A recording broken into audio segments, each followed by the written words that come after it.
C'était une très belle journée. Miffy se dit qu'il serait agréable de jouer avec Snuffy. Miffy sortit à la recherche de son ami.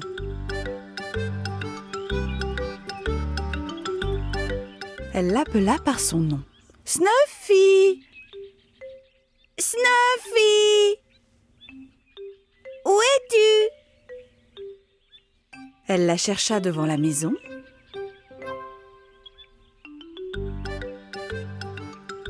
Elle la chercha derrière la maison. Elle la chercha même derrière l'arbre. Mais Snuffy était introuvable. Elle l'appela plus fort, de plus en plus fort. « Snuffy! Snuffy! Où es-tu » Soudain, elle vit quelque chose bouger au sommet de la colline. Oui, c'était Snuffy. Je suis bien contente que tu m'aies entendue, dit Miffy. Je croyais que tu avais disparu, mais tu es là. Et nous pouvons jouer ensemble. Ça te ferait plaisir ? Snuffy remua la queue et dressa les oreilles. Bien sûr qu'elle serait heureuse de jouer avec Miffy. Tu dois avoir faim et soif, dit Miffy. Je vais aller te chercher quelque chose à boire et à manger. Miffy entra dans la maison et en ressortit avec un bol de biscuits et un bol d'eau. Un dans chaque main. Snuffy était si impatiente qu'elle fit des bonds. Miffy lâcha le bol de biscuits. Et les biscuits roulèrent partout sur le sol. C'est malin, Snuffy, dit Miffy. Tu dois apprendre à être patiente. Maintenant, tous tes biscuits sont éparpillés par terre. Non, Snuffy, dit Miffy. Tu ne dois pas manger les biscuits qui sont par terre. Miffy n'était pas vraiment fâchée contre Snuffy, mais elle voulait lui donner une leçon. Snuffy avait l'air tout triste. Ne sois pas triste, Snuffy, dit Miffy. Il y a encore d'autres biscuits à la cuisine. Alors, assieds-toi sagement et attends que je te les apporte.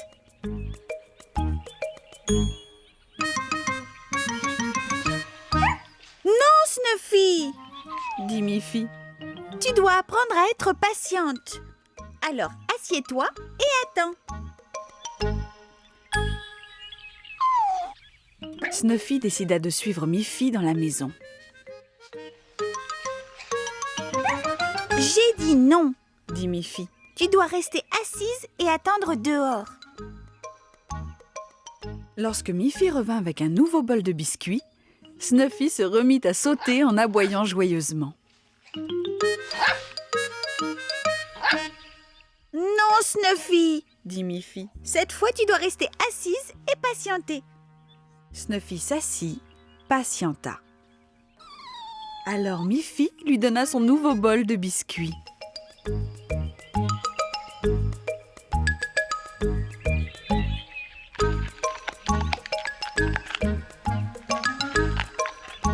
Ensuite, Snuffy eut droit à un bon bol d'eau. Enfin, ils purent jouer ensemble tout l'après-midi, avec plaisir.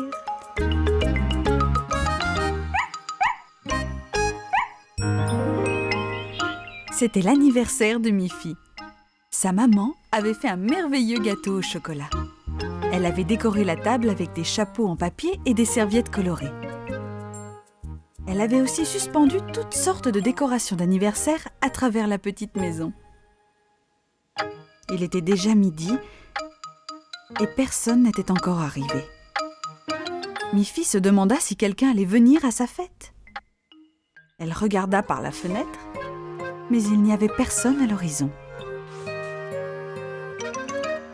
Où sont-ils donc ? Demanda-t-elle à sa maman. Nous avons envoyé les invitations à tous tes amis, Miffy, dit sa maman. Je suis sûre qu'ils ne vont pas tarder. À cet instant, on sonna à la porte. C'était son amie Agathe. Elle portait un gros paquet cadeau enveloppé d'un joli papier pour Miffy. « Oh, bonjour Agathe !» dit Miffy. « Tu es la première arrivée. Quel beau paquet cadeau! J'aimerais bien savoir ce que c'est. »« Tu dois attendre que tout le monde soit là, » dit Agathe. « Alors tu pourras ouvrir tous tes cadeaux. » À ce moment-là, la sonnette retentit encore. Cette fois, tous les autres amis de Miffy étaient là. Il y avait Colette, Grogny, Boris et Barbara. Chacun portait un mystérieux paquet cadeau.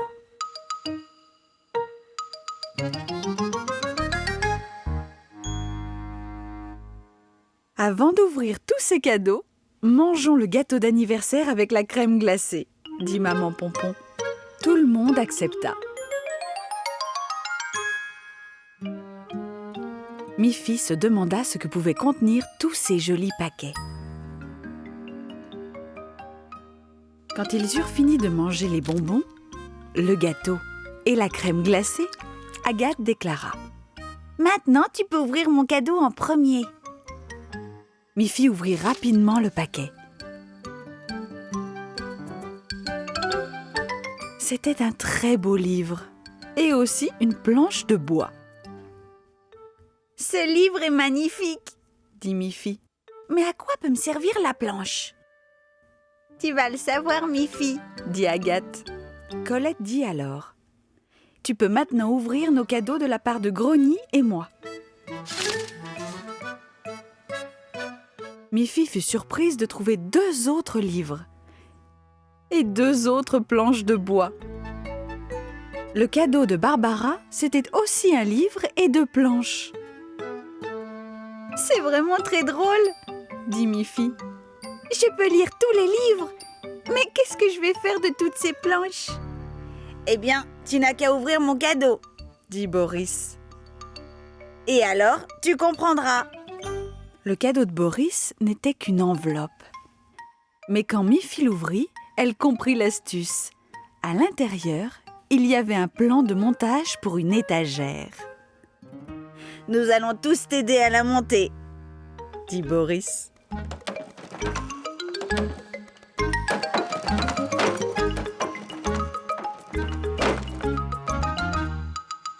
Bientôt, Miffy admira sa belle étagère. Toutes les planches étaient parfaitement ajustées. « C'est exactement le modèle que je voulais, » dit Miffy ravie. « Maintenant, j'ai davantage de place pour tous mes livres et jouets. Merci à vous tous pour cette merveilleuse surprise. » Alice, la tante de Miffy, était danseuse lorsqu'elle était jeune. Elle aime toujours danser. Et elle décida de donner des leçons de danse à Miffy et à ses amis. Un samedi matin, Miffy, Guillemette, Mélanie et Agathe se rendirent chez Tante Alice sur la colline pour leur première leçon de danse. Avant toute chose, Tante Alice offrit à chacune quelques délicieux biscuits et du cacao.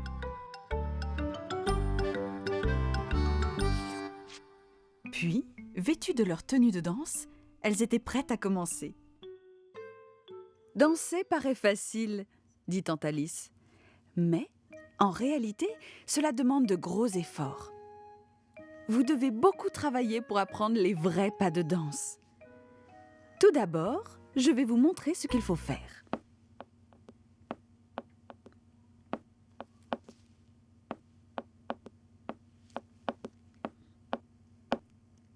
Maintenant les filles, vous allez essayer ensemble.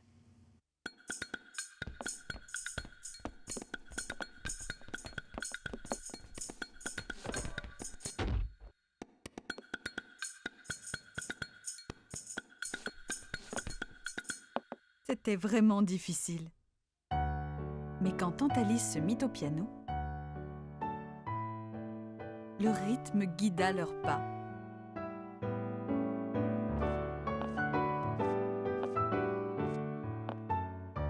Très Maintenant, je vais vous montrer comment faire une pirouette sans perdre l'équilibre.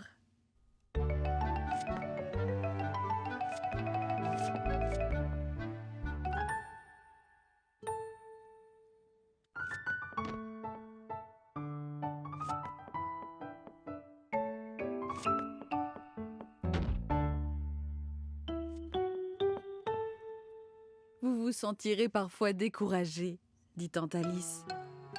Mais quand vous serez devenue de vraies danseuses, vous serez très heureuse. Tous les samedis, 1, 2, 3, faisons nos pas. Elles sautèrent, tournèrent et posèrent. En gardant toujours le bon rythme, grâce au piano. Quel travail difficile, mais quel énorme plaisir! Miffy s'appliqua à se mouvoir et à se tenir très gracieusement. Cela lui donna de l'assurance. Elle se demanda si Boris pouvait devenir danseur. Elle interrogea tante Alice. « Est-ce que la danse n'est réservée qu'aux filles ?» « Oh non !» dit tante Alice. « Tout le monde peut danser. Beaucoup de grands danseurs sont des garçons. La danse leur donne la force et un bon équilibre. » « Je devrais demander à Boris et Barbara de se joindre à notre cours de danse ?» dit Miffy. « Bien sûr !» dit tante Alice. « Si vous êtes plus nombreux, vous pourrez monter un spectacle pour vos parents. Ils seront ravis de voir vos progrès. » Nos petites amies travaillèrent beaucoup.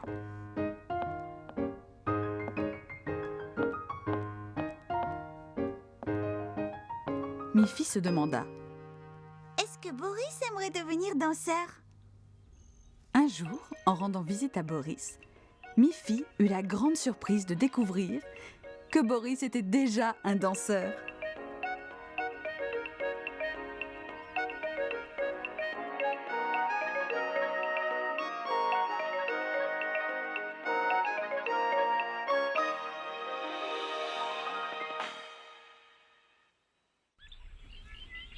Un beau matin, Miffy reçut une carte postale de son ami Boris.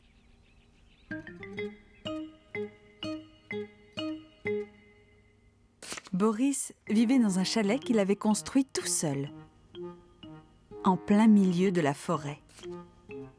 La carte postale était d'ailleurs une belle photo de sa maison. Au dos, Boris écrivait « Chère Miffy, j'attends ta visite. Je voudrais que tu m'aides à ramasser des myrtilles. En cette saison, la forêt en est remplie. » Miffy trouva l'idée très amusante. Elle demanda à sa maman si elle pouvait se rendre chez Boris et ramasser des myrtilles. « Oui, bien sûr. Mais tu dois être très prudente.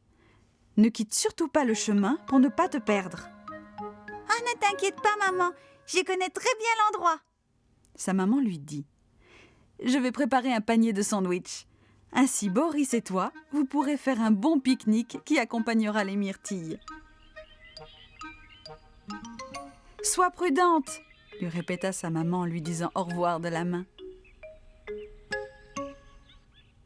Miffy s'engagea dans la forêt.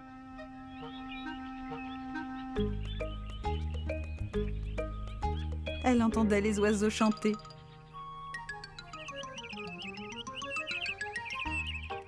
Elle sentait le parfum des fleurs.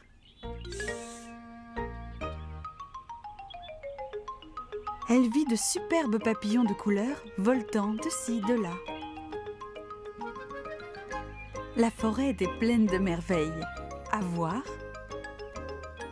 à sentir et à écouter. Elle regarda à droite, puis à gauche, et regarda vers le ciel. Elle regarda partout, tout autour d'elle. Soudain, elle regarda droit devant, et la maison de Boris était là. Boris était sorti pour la recevoir. « Bonjour Miffy, je suis très heureux que tu aies pu venir. Il y a tellement de myrtilles à ramasser dans la forêt. »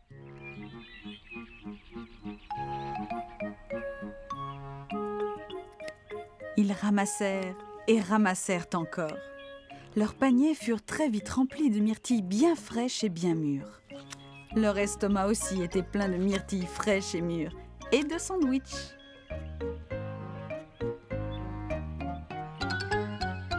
Ils passèrent un merveilleux moment.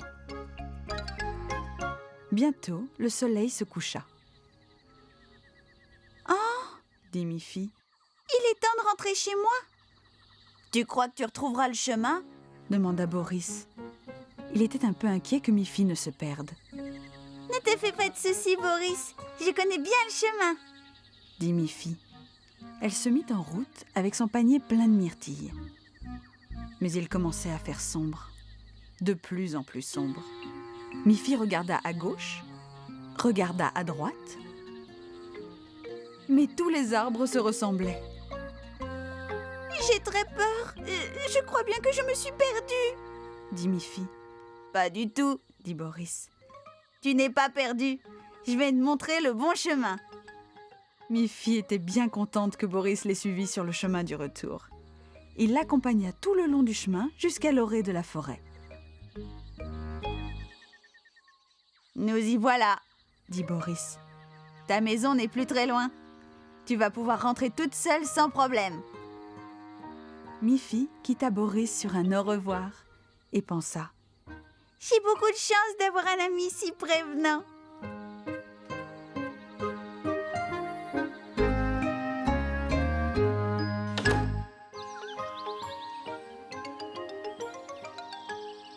Un matin, au lever du soleil, Miffy se réveilla avec une sensation de faim.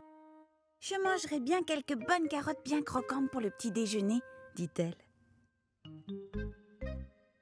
Elle chercha dans la cuisine. Il n'y avait pas de carottes. Elle regarda dans le placard. Pas de carottes. Elle regarda sur la table. Il n'y avait pas de carottes là non plus. «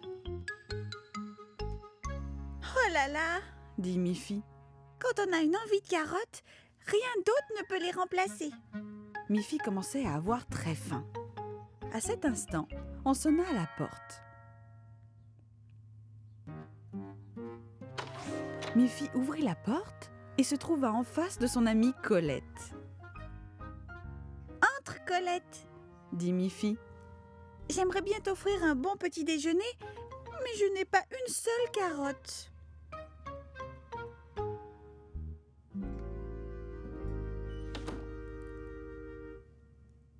Incroyable, dit Colette. Tu as cherché partout ? Bien sûr, répondit Miffy. J'ai regardé dans la cuisine, dans le placard, sur la table. Mais, dit Colette, as-tu regardé dans la marmite sur la cuisinière ? Oh non, dit Miffy. J'ai oublié de regarder dans la marmite. Elles se précipitèrent toutes les deux vers la marmite. Hélas, la marmite était vide. Quelle déception! Maintenant, moi aussi j'ai faim, dit Colette. Je sais ce qu'on va faire. Nous allons chez moi. J'ai de belles carottes qui poussent dans mon jardin. Mais hier, je suis passée devant ton jardin, Colette, et je n'ai vu aucune carotte à l'horizon. Colette se mit à rire. Allons dans mon jardin, je vais te les montrer. Miffy n'en croyait pas ses oreilles. Est-ce que les carottes poussaient en un seul jour ? Elles se dirigèrent donc vers la maison de Colette. Miffy ne savait que penser. Quand elles arrivèrent dans le jardin de Colette, Miffy regarda partout, mais ne vit pas la moindre carotte. « Mais il n'y a pas de carottes ici !» dit Miffy, vraiment très déçue en ayant de plus en plus faim. Je savais qu'elles ne poussaient pas en un jour. Bien sûr que non, dit Colette. Mais il y a plein de carottes ici. Seulement, tu ne peux pas les voir. Elle se pencha et retira de la terre une belle carotte rouge. Ha ha, dit Miffy. Les carottes poussent sous la terre. C'est pour ça que je ne les voyais pas. Serre-toi, Miffy. Prends-en autant que tu veux, dit Colette.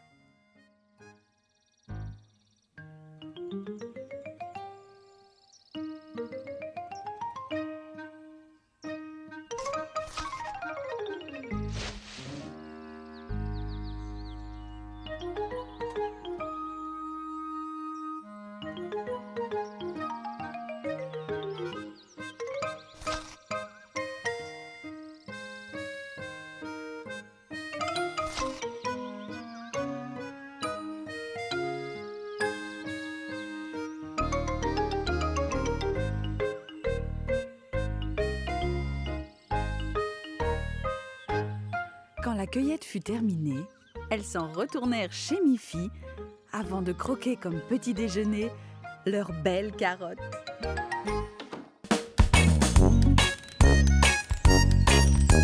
Miffy court et c'est la joie. Avec ses amis, on ne s'ennuie pas. Snuffy, Agathe, Barbara, Boris, Colette, ils sont tous là et tous ensemble. Belle